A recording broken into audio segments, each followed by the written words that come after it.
Sam Whitaker, a humble grocer, quietly helps a struggling mother with free groceries, sparking unexpected backlash when a video of his kindness goes viral. The neighborhood turns cold, deliveries stop, and his store grows silent. Yet Sam remains unshaken, his past as a war hero hidden beneath his steady demeanor. As whispers of his selflessness linger, a mysterious rumble heralds the arrival of military trucks. A silver-haired general steps forward, hinting at Sam's untold valor. Why has an army come for this quiet man? What secrets does his past hold? And how will the town respond? If Sam's story moved you, please like, subscribe, and hit the notification bell to join our community. Share your thoughts or stories of unsung heroes below. Your support helps us share more tales of kindness and courage. Thank you for being here. Let's keep the goodness alive. Sam Whitaker moved with a quiet grace behind the counter of his modest grocery store, carefully packing a bag with essentials, a loaf of bread, a can of beans, and a few other staples. Without drawing attention, he slipped in a carton of milk and a small box of chocolate chip cookies, the kind he'd noticed the children gazing at longingly earlier. His hands, weathered but steady, nudged the bag across the worn wooden counter toward the customer, his face betraying no expectation of gratitude or acknowledgement. He didn't speak, didn't offer an explanation for the extra items. It was just what Sam did, small, unspoken acts of kindness woven into the fabric of his daily routine. The customer, a tired mother with lines of worry etched into her face, nodded faintly, her eyes flickering with a mix of relief and quiet dignity before she turned and left, the bell above the door jingling softly in her wake. The next morning, the sleepy town awoke to an astonishing sight. 5 military trucks, their engines rumbling with authority, lined up in a neat row outside Sam's little store on the corner of Pine and Cedar. Soldiers in crisp, full-dress uniforms stood at attention, their faces stern and unmoving, their polished boots gleaming under the early sun. The air was thick with curiosity and unease, as neighbors peered from behind curtains or lingered on their porches, whispering to one another. When a silver-haired general, his chest adorned with ribbons and medals, stepped out of one of the trucks and strode purposefully across the sidewalk, the entire town seemed to hold its breath. What could Sam Whitaker, the unassuming grocer, have done to summon such a spectacle? What hidden chapter of his life had brought an army to his doorstep? At 62, Sam Whitaker was the kind of man who blended seamlessly into the backdrop of small-town life. With his plaid shirts, sleeves rolled up to his elbows, and a demeanor as steady as the ticking of a grandfather clock, he seemed born to stand behind the counter of his corner store. His presence was calm, almost unremarkable, yet it carried a quiet strength that didn't demand attention but commanded respect in its own understated way. To the neighborhood, he was simply Mr. Sam, a familiar figure, a constant in a world that had grown unsteady. His store, nestled in a forgotten pocket of town, was far from glamorous.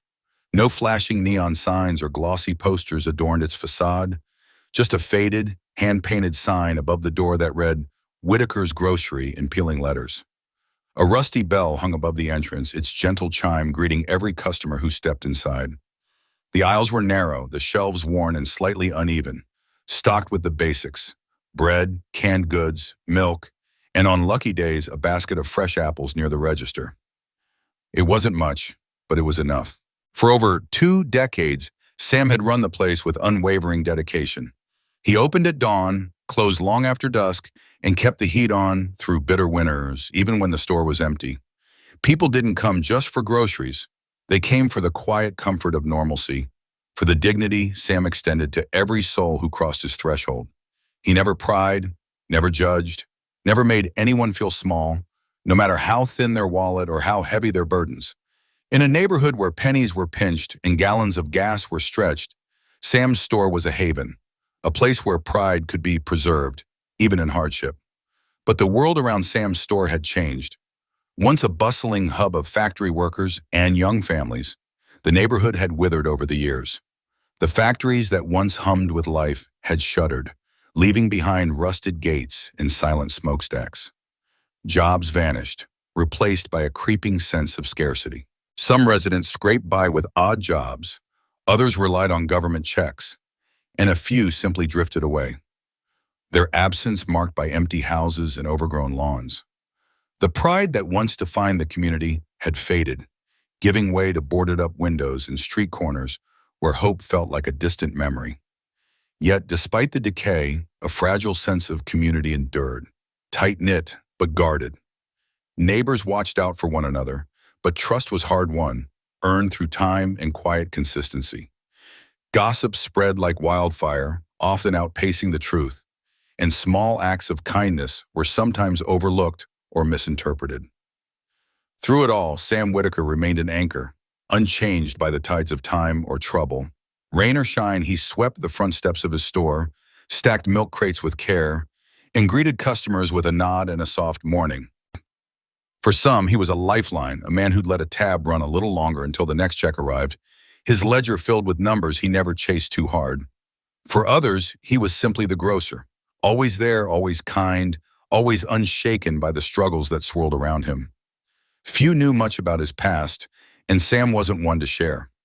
No family photos adorned the walls, no war medals glinted in a display case, no stories of adventure or loss spilled from his lips. The store itself told no tales, save for the faint hum of an old radio playing country classics as Sam worked, its twangy melodies filling the silences. To most, Sam was ordinary, a man who lived a simple life in a simple place. But to those who looked closer, really looked, there was something more. A quiet nobility in the way he carried himself, a stillness in his gray eyes that spoke of a life shaped by purpose and tempered by trials he never spoke of. Beneath his unassuming exterior was a man who had seen the world, who had carried burdens heavier than most could imagine, and who, despite it all, chose to serve his community, not with grand gestures or loud proclamations, but with a paper bag, a gentle nod, and a hand always ready to help. Little did anyone know that Sam's humble grocery store, tucked away on the corner of Pine and Cedar, was about to become the heart of something extraordinary. It was late in the afternoon when the door creaked open, the tired bell above it giving its familiar, weary jingle. Golden light streamed through the windows, casting long shadows across the worn floorboards, as a new chapter began to unfold. One that would reveal the depth of Sam Whitaker's quiet heroism and the ripples of kindness that had reached farther than anyone could have imagined. The golden glow of the setting sun poured through the grimy window, painting the cracked linoleum floor with long, amber shadows that stretched like whispered promises. Into this quiet warmth stepped a young woman, barely past her 20s, her frame slight under a threadbare coat far too flimsy for the biting chill outside. Her shoes, scuffed and worn thin at the soles, shuffled softly as she guided two small children, one clinging to each hand. The boy, about 6, had a mop of unruly hair and eyes that darted nervously, while the girl, perhaps 4, gripped her mother's hand tightly, her cheeks red and raw from the wind's sharp kiss. Their silence was heavy, not the quiet of peace but of survival, their wide eyes taking in the world with a cautious wonder. Sam, the store's keeper, glanced up from where he knelt near the front, restocking cans of soup with a rhythm born of years in this small, weathered shop. His hands paused, calloused fingers brushing a can's label as he took in the trio. He offered a nod, gentle and unintrusive, his weathered face softening with a quiet welcome he extended to every soul who crossed his threshold. Questions didn't belong here, judgment even less so. The woman moved down the narrow aisle, her steps deliberate, her gaze sweeping the shelves with a mix of hope and dread. Each item she considered was a battle waged in her mind. Nourishment versus cost, need versus want. She lifted a loaf of bread, its plastic crinkling softly, and placed it in her basket with care, as if it were something fragile. Then came a carton of eggs, handled with the same reverence, followed by a can of peaches, its bright label a small burst of color in her otherwise muted world. With every choice she paused, her breath catching as she reached into her pocket to count the coins nestled there, her fingers trembling slightly as she calculated what she could afford and what must be left behind. The little girl's eyes, bright despite the weight of their circumstances, caught on a box of cookies tucked on the bottom shelf. She didn't speak, didn't dare ask, but her gaze lingered, a silent yearning that tugged at her heart. Her small hand tightened around her brother's, a wordless plea for him to notice the treasure she couldn't voice. The boy glanced down at her, his own face etched with a protectiveness too heavy for his young years. But he said nothing, only squeezed her hand back, anchoring her in their shared quiet. At the counter, the woman laid out her modest haul: bread, eggs, peaches. Her hands steady but her eyes betraying the storm within. Sam tallied the total with a pen and notepad, his movements slow and deliberate, as if giving her time to brace herself. $2.63, he said, his voice low and kind, like a balm to her frayed nerves. Her lips parted and she bit down hard, her cheeks flushing as she counted her coins once, then twice, her fingers fumbling in their haste. "I only have $1.87, she whispered, the words barely audible, her face burning with a shame she didn't deserve. Maybe just the bread and eggs. Her hands reached for the can of peaches, ready to surrender the small luxury. But Sam's gaze held no judgment, only a quiet understanding that seemed to see straight through her. Without a word, he reached for a paper bag, its edges worn from use, and began placing her items inside: the bread, the eggs, the peaches. Then, as if it were the most natural thing in the world, he added a carton of milk and, with a subtle glance at the little girl, the box of cookies she'd silently coveted. He folded the bag's top with care, sliding it across the counter, and met the woman's startled gaze. "Ma'am," he said softly, his voice steady as bedrock, "we don't charge hunger prices here." Her breath hitched, her eyes wide with disbelief. I can't accept this," she stammered, her voice trembling with a mix of gratitude and pride. "You already did," Sam replied, a small smile tugging at his lips, warm and unyielding. Tears pricked her eyes, shimmering but unshed, as she fought to hold herself together. She nodded, a gesture heavy with unspoken thanks, and then, as if needing to offer something in return, she spoke, her voice barely above a whisper. "My husband, he just got discharged from the army. He's been looking for work, but it's hard. His mother's in the hospital, and it's just been a lot."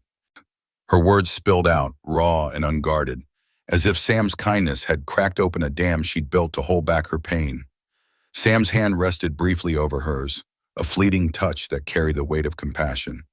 "You don't need to explain," he said gently. "Just take care of those little ones." She gathered her bags and her children, her heart swelling with a gratitude she couldn't fully express. "Thank you," she whispered, the words fervent and heartfelt, as she turned toward the door, her children clutching the bag like a lifeline. Behind them, a man in line, a stranger with a pinched expression and a voice too loud for the small shop, muttered, "What is this, a grocery store or a charity shelter?" The words cut through the air, sharp and bitter, but Sam didn't flinch.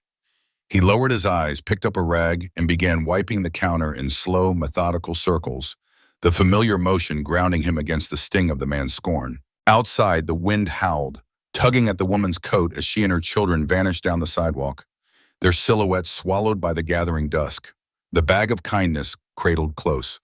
By the time Sam locked up that evening, the chill had settled deep into the bones of the town.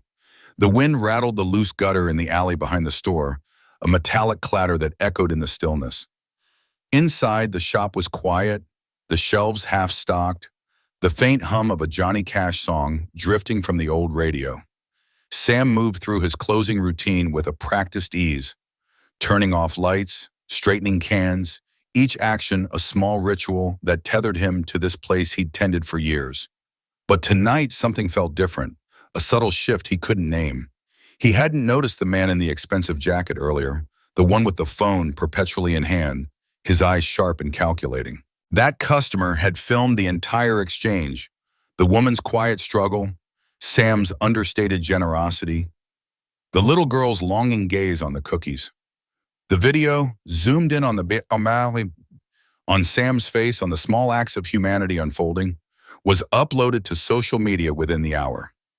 The caption was cutting: "Local store owner hands out groceries like candy. No wonder real businesses can't compete." By morning, the video had spread like wildfire, shared hundreds, then thousands of times.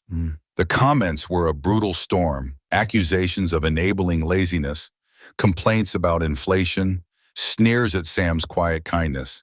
Yet Sam, alone in his shop, remained unaware of the digital tempest brewing, his heart still warmed by the memory of the woman's grateful nod and the children's small, trusting hands.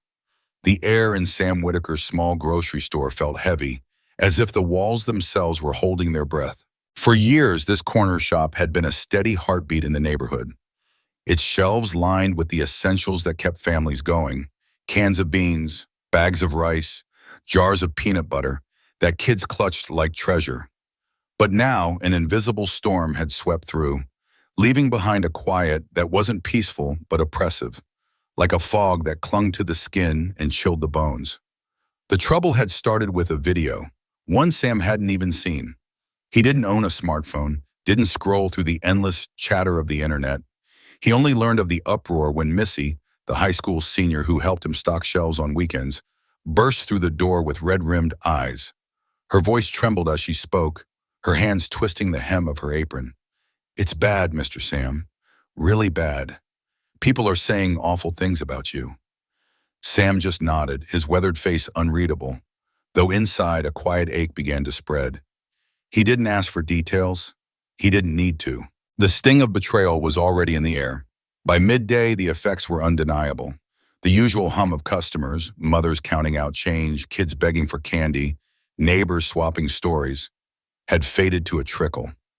Regulars who once greeted Sam with warm smiles now hurried past the store's front window, their eyes fixed on the cracked pavement. Some crossed the street entirely, as if the shop itself carried a plague.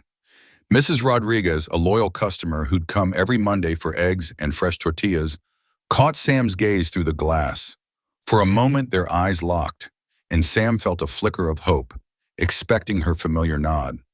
But she turned away, her shoulders hunched, pretending she hadn't seen him. The rejection landed like a stone in his chest, heavy and cold. He didn't call out to her, he just watched her disappear around the corner, her footsteps echoing in the stillness. The next morning brought more bad news. The bread delivery, a ritual as reliable as the sunrise, didn't come. When Sam called the supplier, the driver's voice was low, apologetic, tinged with embarrassment. "I'm sorry, Sam. My boss saw the video. Says we can't be affiliated right now. It's about the company image, you know." Sam's jaw tightened, but he didn't argue. "Understood," he said, his voice steady, and hung up. He stood behind the counter for a long moment, staring at the empty bread racks. The store, once alive with the clatter of carts and the jingle of the bell above the door, now felt like a hollow shell. The floorboards creaked under his slow steps, louder than they ever had, as if mocking the absence of life. Even the radio, playing softly in the background, seemed hesitant, its music swallowed by the silence. That evening, Sam stood at the front window, gazing out at the familiar street. The same tired lamppost leaned slightly to the left. The same faded storefronts lined the block. The same cracked spiderweb through the pavement. But something intangible had shifted, like a fault line running beneath the surface of the neighborhood. Sam's hand drifted beneath the counter, his fingers brushing against the cool, smooth bronze of a metal tucked among faded receipts and old family photos. He didn't pull it out. He didn't need to. The weight of it, the memories it carried, grounded him. Sam Whitaker was no stranger to hardship. He'd faced louder storms than this, days when the world didn't just turn its back but pushed back with force. He'd seen those days and come through them, not because he was fearless, but because he believed that doing the right thing mattered, even when no one noticed. The accusations swirling outside, claims of inviting crime or freeloading, stung, but they didn't break him. He'd never turned away a hungry kid, never refused a neighbor in need. That was his code, and he wouldn't abandon it now, no matter how many turned away. The days that followed were cloaked in an eerie stillness. Not the kind that soothes, but the kind that settles deep, wrapping around you like a damp shroud. Sam arrived each morning at the same time he had for 2 decades, flipping the open sign with the same quiet determination. No one waited at the door. He brewed a pot of coffee, its bitter aroma filling the air, though no one came to drink it. The radio played on, but the songs felt distant, like echoes from a life that no longer belonged to him. Stocking the shelves became a slower task, not out of fatigue, but because there was so little left to arrange. Two more suppliers had cut him off, both citing public image concerns. One left a voicemail that ended with a hollow, "It's nothing personal," but it was personal. It was always personal when the place you'd poured your heart into began to crumble, when the community you'd served for years turned its face away. Sam didn't talk about the pain. He didn't complain or lash out. He didn't know how to fight battles online, in that fast-moving world of screens and hashtags. His world was smaller, built on moments that mattered. The tired smile of a woman who'd scraped together just enough for a bag of flour. The wide-eyed joy of a boy holding a jar of peanut butter like it was a prize. The quiet pride of a neighbor asking about his garden tomatoes. Those were the things that kept him opening the store, even when the numbers didn't add up, even when the shelves grew barer each day. Some nights, he'd sit alone in the back office, surrounded by stacks of worn invoices and dusty jars of penny candy no one bought anymore. His eyes would drift to an old photograph pinned to the corkboard. Four young men in desert fatigues, arms slung around each other, their faces bright with the kind of camaraderie forged in fire. Sam was one of them, younger then, but already carrying the quiet resolve that defined him now. He'd stare at the photo, his thoughts drifting to those harder days when the world hadn't clapped for him either. It hadn't stopped him then, and it wouldn't stop him now. The sun had scorched their faces, leaving them red and raw, but their grins were wide, unyielding, etched with the kind of joy that only comes from surviving the unsurvivable. Among them was Sam Whitaker, his eyes carrying a quiet weight that never quite matched the lightness of his smile. In the stillness of his modest home, his hand would sometimes drift to the small drawer beneath his desk, where a piece of cold, unpolished metal lay hidden. He didn't pull it out to marvel at its shine or to bask in some fleeting sense of pride. No, he touched it to ground himself, to trace its edges and summon the memories it held. Memories of Somalia in 1993, where the air was thick with heat and the world dissolved into chaos. He could still feel the grit of sand in his teeth, hear the deafening roar of gunfire, and see the faces of men who clung to life with nothing but his stubborn hope and blood-slicked hands to hold them together. Some made it back to their families, their futures stretching out like a gift. Others didn't, their names carved into his heart as deeply as any metal could ever be. He never spoke of it, not to his neighbors, not to anyone. Words felt too small for what he carried, and besides, what mattered was the choice he'd made. To stay when he could have run, to do what was right when no one was there to applaud. That was enough. Decades later, Sam was still the same man, moving through life with the same quiet resolve. In his small store on Pine Street, he offered more than just goods on shelves. He gave dignity to those who walked through his door, a kind word to the weary, a steady hand to those who'd lost their way. But the world around him had shifted. People now craved spectacle, hungry for headlines that screamed outrage or division. They wanted sides to pick, banners to wave. Sam didn't fit into their neatly drawn lines. He belonged to no faction, no cause louder than the simple rhythm of his neighborhood. Yet the neighborhood seemed to have forgotten him, or at least the truth of who he was. They saw the shopkeeper, the quiet man who swept his stoop each morning, but not the hero who'd once held lives in his hands. As he locked up one evening, the store bathed in the soft glow of twilight. He stood for a moment in the darkened space. His voice, low and steady, broke the silence, not for the world, but for himself. You don't stop being who you are just because folks stop noticing. With that, he turned the key, stepped into the cool night, and walked home alone, his steps as sure and unshaken as they'd ever been. The next morning brought a different kind of air, heavy with something unspoken. The neighborhood, usually drowsy and predictable, hummed with a tension that prickled the skin. Sam felt it before he saw it, a subtle shift that tugged at his instincts. He'd just flipped the store's sign to open, the familiar ritual grounding him, when a low rumble stirred the quiet. At first, it was faint, easy to dismiss as a passing truck, but it grew deeper, more insistent, a sound that didn't belong to the usual delivery vans or garbage haulers. Wiping his hands on a worn towel, Sam moved from behind the counter, his brow furrowed with curiosity. He stepped to the front window, peering out as the source of the noise came into view. 5 massive military trucks rolled down Pine Street, their engines growling like a storm on the horizon. One by one, they lumbered forward, their presence commanding and surreal against the backdrop of sleepy houses and picket fences. Neighbors spilled onto their porches, drawn by the spectacle. Phones materialized in hands, cameras capturing the moment as whispers rippled through the crowd. Children abandoned their rare bikes and skateboards, their eyes wide as they craned their necks for a better view. The trucks slowed to a deliberate stop right in front of Sam's store, their hulking forms casting long shadows across the pavement. For a moment, the world held its breath, the silence thick and expectant. Then the doors swung open. Men and women in crisp dress uniforms stepped out, their blues sharp and immaculate, their polished metals glinting in the morning light. They moved with precision, forming a silent, proud line that seemed to carry the weight of history. Sam stood rooted behind the counter, one hand resting lightly on its edge, the other gripping it a little tighter. Not out of fear, but out of a quiet, unnameable confusion. What was this? Why here? Why now? Across the street, Mrs. Rodriguez let out a sharp gasp, her hand flying to her mouth. Whispers grew louder, more urgent, weaving a web of speculation. Is this about Sam? One voice hissed. What's he done? Another wondered. Are they shutting him down?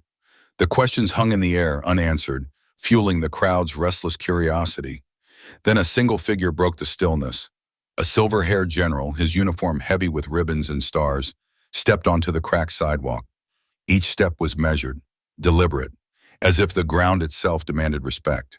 He crossed the street with purpose, his presence silencing the murmurs like a wave receding from shore. The store's doorbell jingled as he entered, a soft, almost comical sound amidst the gravity of the moment. Sam's eyes met the general's, and for a heartbeat, the world narrowed to just the two of them. The general removed his cap, holding it against his chest in a gesture of reverence. His eyes, sharp and weathered, softened as they locked onto Sam's. Without a word, he extended his hand. Sam hesitated, his mind racing to make sense of the scene, but instinct took over. He reached out, their hands clasping in a firm, unspoken understanding. The general's voice, when he spoke, was steady but rich with emotion, filling the small store and spilling out to the silent crowd beyond. Chief Warrant Officer Sam Whitaker, he began, his words carrying the weight of decades. You once stayed behind when others fled. You risked everything to save men you barely knew, men who had no claim to your loyalty except the code you honored, a code so few even remember today. He paused, his voice catching, a rare crack in his composed exterior. Today, we are here to honor you. Outside, the street had fallen utterly silent, the neighbors frozen, their phones forgotten in their hands. Inside, time seemed to pause, the air thick with the magnitude of the moment. Sam stood still, his heart pounding, not with pride, but with a quiet, overwhelming recognition. The past, so long buried, had found him again, not to judge or to demand, but to remind him that some things, some choices, never fade, no matter how many years pass or how many stop noticing. Sam Whitaker stood behind the worn counter of his modest grocery store, his breath catching in his chest as the weight of memory pressed softly against his heart. The air felt heavy, not with sorrow, but with a quiet reverence that seemed to hold the world still. He didn't speak. There was no need for words. One by one, the men and women in crisp military uniforms, their faces etched with respect, raised their hands in a solemn salute. Their gesture was directed not at a decorated hero or a celebrated figure, but at Sam, a man who had lived his life with unwavering integrity, doing what was right yesterday, today, and through all the years that had carved lines into his weathered face. The salute lingered like a sacred vow, a silent acknowledgement of a truth too profound for words. Outside, the small crowd that had once shunned Sam's little store on Pine Street now gathered closer, their faces a tapestry of emotions, amazement, remorse, and a flicker of rediscovered hope. Children gripped their parents' hands tightly, their wide eyes taking in the scene with innocent curiosity. Elderly neighbors, some leaning on canes, others steadied by loved ones, stood on trembling legs, drawn from their homes for the first time in months to bear witness to this moment. They had come not out of obligation, but out of a deep, unspoken need to be part of something greater than themselves, to honor a man who had quietly carried the weight of honor for them all. As the crowd watched, something shifted. An invisible barrier, built from years of misunderstanding and neglect, began to crumble. The first to step forward was Mrs. Rodriguez, a woman whose warmth and kindness had always been a quiet cornerstone of the neighborhood. She clutched a cloth-covered basket to her chest, the aroma of her famous homemade empanadas wafting faintly in the air. Her hands trembled as she crossed the street, her eyes brimming with tears that spoke of both gratitude and regret. Stepping into the store, her voice cracked with emotion as she said, "For your dinner, Mr. Sam, I'm so sorry for yesterday." Her words carried the weight of unspoken apologies, of moments when she, like others, had turned away from Mom's quiet goodness. Sam accepted the basket with a gentle nod, his eyes softening with a smile that held no judgment, only understanding. It was a smile that seemed to say, "I see you, and I forgive you." Behind her, others followed, drawn by the same pull of conscience and redemption. The town barber, still wearing his apron with scissors tucked into the pocket, stepped forward, his hands fidgeting as if unsure how to express the respect swelling in his chest. The local mechanic, his palms stained with grease, offered a quiet nod, his rough exterior hiding the deep admiration he felt for Sam's steadfast courage. A school teacher, her face glowing with pride, presented a hand-drawn card from her students. The words, "Thank you for being a hero," scrawled in bright, uneven letters. Each letter was a testament to the lessons Sam had unknowingly taught the town. Lessons in humility, resilience, and the quiet power of doing what's right, even when no one is watching. Even the young men who had once skateboarded past Sam's shop with reckless disregard now stood in a respectful line, their usual bravado replaced by a quiet sincerity. One by one they offered handshakes, nods, or whispered words of thanks, their youthful faces reflecting a newfound awareness of the man they had overlooked for so long. Among them was the young man who had posted the hateful video that had briefly cast a shadow over Sam's name. He arrived with a face drained of color, his shoulders hunched under the crushing weight of shame. In a moment of raw vulnerability, he held up his phone for all to see, opened the video, and deleted it in front of the crowd. His voice, barely above a whisper, broke as he said, "I was wrong." No excuses, no defenses, just 3 words that carried the weight of his remorse. Sam didn't lecture or scold. Instead, he placed a hand on the young man's shoulder, a gesture of forgiveness so profound it spoke louder than any words could. It was a moment of grace that seemed to ripple through the crowd, softening hearts and mending invisible fractures. By afternoon, the little store, once a place of quiet neglect, buzzed with life. Not with the clink of coins or the rustle of shopping bags, for Sam had never cared much for profit, but with the warmth of laughter, the murmur of conversation, and the gentle hum of a community rediscovering its soul. Neighbors who had passed each other with hurried glances now lingered, sharing stories and smiles, their voices weaving a tapestry of connection that had been frayed by time and indifference. The local news crews arrived, their cameras drawn by the spectacle of military trucks and uniformed figures lining Pine Street. They approached Sam, microphones in hand, eager for a soundbite to capture the moment. But Sam, with his characteristic humility, shook his head. "This isn't about me," he said softly, his voice steady but firm. "It's about remembering what matters." His words were a gentle rebuke to a world obsessed with fleeting fame, a reminder that true honor lies in quiet, steadfast service. As the day drew to a close, the silver-haired general returned, his presence commanding yet warm. In his arms, he carried a neatly folded American flag, its stars and stripes a symbol of sacrifice, duty, and belonging. With formal dignity, he presented it to Sam, their hands meeting in a gesture of mutual respect that needed no explanation. Sam accepted the flag, his throat tightening as a wave of emotion surged within him. The flag was more than fabric. It was a vessel for memories of battles fought, losses endured, and promises kept. But it also held the new memories being forged today, of a town coming together to honor a man who had never sought their praise. Outside, the military trucks remained, their silent presence a quiet monument to a simple truth.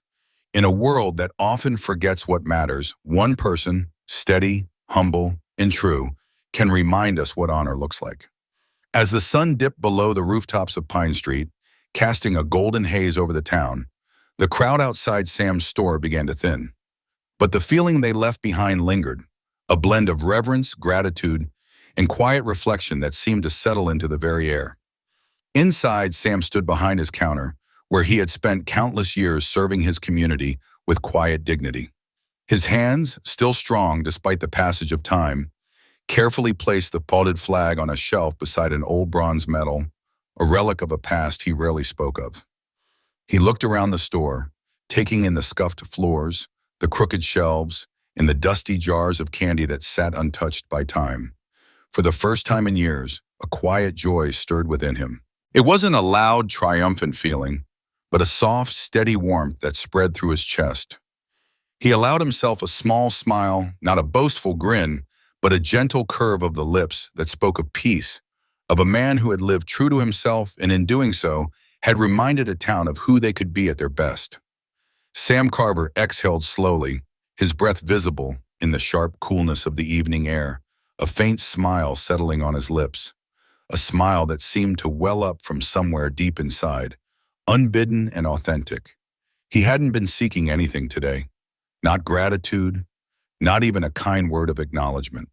He never did.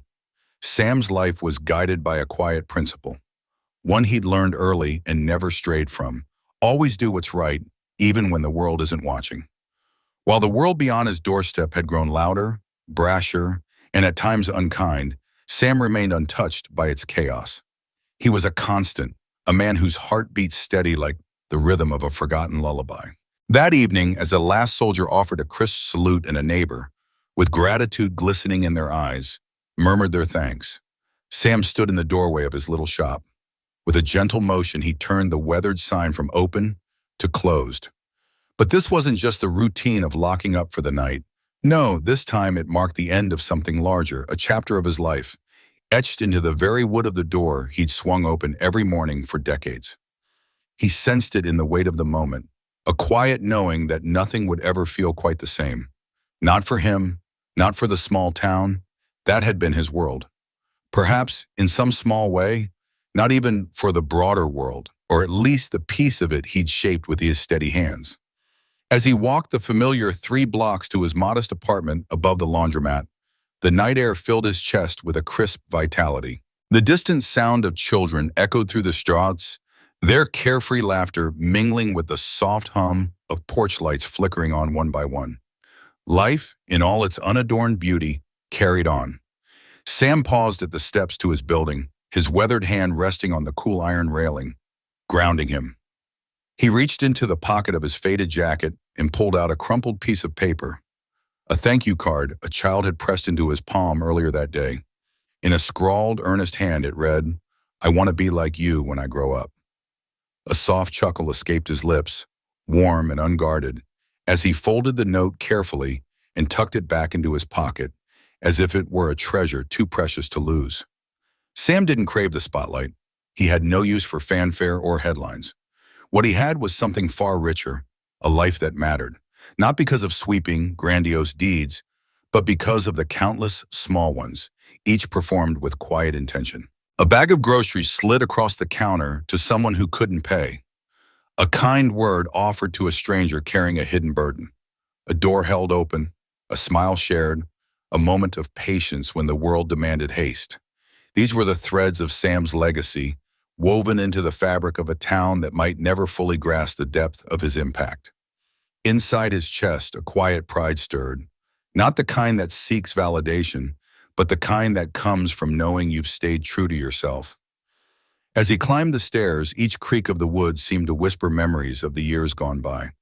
He thought of the faces that had passed through his shop, some worn by time, others bright with youth. Each had left a mark on him, just as he had on them. Yet, as he reached his door, a flicker of melancholy tugged at his heart. The world was changing, moving faster than he could keep up with, and not always for the better. Still, he held fast to the belief that kindness, like a candle in the dark, could light the way even in the hardest times. Sam's story wasn't one of loud heroics or dramatic rescues. His courage was quieter, rooted in the everyday choices that shaped a life of dignity and honor. In a world that often rewarded the brash and overlooked the humble, he stood as a reminder that true strength lies in consistency, in showing up day after day with a heart open to others. His silence carried more weight than any speech, his actions more power than any shout. To those who knew him, Sam Whitaker was a living testament to the idea that doing the right thing isn't about applause. It's about holding fast to your values, even when the world turns its back. As he settled into his small apartment, the familiar hum of the laundromat below drifting up through the floorboards, Sam felt a sense of peace. The card in his pocket, the laughter of children outside, the glow of porch lights, they were enough. They were more than enough. In a society that often chased noise and fleeting fame, Sam's life was a quiet rebellion, a proof that the smallest acts of goodness could ripple outward, touching lives in ways no one could predict. He didn't need the world to notice. He knew deep in his bones that he had lived well, and that, in its own way, was a victory louder than any cheer.